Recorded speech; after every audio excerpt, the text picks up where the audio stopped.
নমস্কার। আবৃত্তি স্বামী বিবেকানন্দের ছেলেবেলা। সপ্তর্ষি মণ্ডল মাঝে ঋষিদের সনে স্বামীজি করেন ধ্যান বসি যোগাসনে। শিশু বেশে রামকৃষ্ণ কহিলেন তাই, যাইতেছি সাথে যেতে হবে কি তোমায়। কলকাতা শহরের সিমলে পাড়ায় ভুবনেশ্বরে বসে শিবের পূজায়।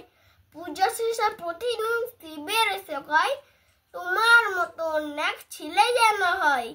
কি দুরন্ত ছেলে পিলে যদি রেগে যায়, ভেঙে চুর মার করে কাছে যাহা পায়। মাথায় ঢালিলে জল শিব শিব বলে, অত রাগ তখনই সব যায় চলে। বিলের সামনে ধ্যান ধ্যান কেলিয়ে সকলে, হেনকালে এলো সাপ ছুটে যায় চলে।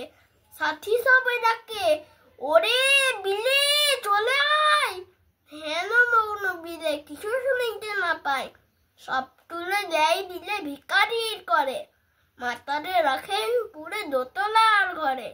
জানালা খুলিয়া পথে ভিখারি দেখিয়া, তার কাছে মার শাড়ি দিল সে ফেলিয়া।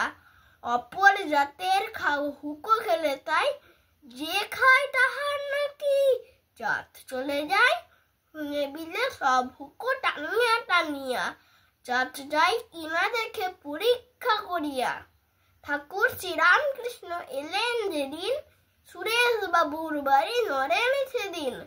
প্রথম দেখিল তারে শুনাইল গান, গান শুনে ঠাকুরের জুড়াইল প্রাণ। নরেন সুধান ঠাকুরের কাছে, ভগবান দেখেছেন, ভগবান আছে। ঠাকুর বলেন, তোমাকে দেখছি যেমন, তার হচ্ছে স্পষ্ট তারে করেছি দর্শন।